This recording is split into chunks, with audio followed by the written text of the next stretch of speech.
டீட்டெயிலாக சொல்லவும் முடியாது. பிளானில் சேஞ்சஸ் இருக்குது, கன்ஃபார்மாக சேஞ்சஸ் இருக்குது. ரெஃபரல் இல்லாத ஒரு எஸ்பிஓ வருமா? அதாவது ரெஃபரலே இல்லாத ஒரு எஸ்பிஓலாம் வராது.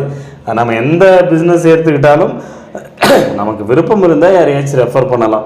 எஸ்பிஓவில் ஃபஸ்ட்டு அப்படி தான் இருந்துச்சு. ஃபஸ்ட்டு எப்படி அது ஒரு மறைமுகமாக இருக்கிற ஒரு விஷயம் என்னென்னா, நீங்கள் வந்து அப்கிரேட் ஆகணும், இந்த லெவலுக்கு அப்கிரேட் ஆகணும்னா இத்தனை பேர் தெளிவாக மென்ஷன் பண்ணியிருப்பாங்க.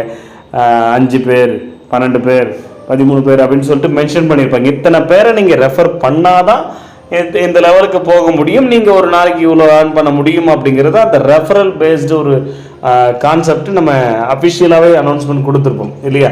ரைட், அந்த மாதிரி ஒரு விஷயம் இருக்காது எஸ்பிஓவில். ரைட், ஸோ பட் அதுக்குன்னு எஸ்பிஓவில் ரெஃபரலே இல்லாமல் இருக்காதுன்னா கண்டிப்பாக ரெஃபரல் இருக்கும். ஏன்னா நமக்கு எவ்வளோ வேணாலும் மக்கள் வந்துக்கிட்டே இருக்க வேண்டியது தான், வர வர நமக்கு பெனிஃபிட் தான். எவ்வளோக்கு ஒரு டீம் க்ரோத் ஆகுதோ அந்த அளவுக்கு நமக்கு நிறைய ஆப்பர்ச்சுனிட்டிஸ் கிடைக்கும், நிறைய பிஸ்னஸ் ஆப்பர்ச்சுனிட்டிஸ் கிடைக்கும்.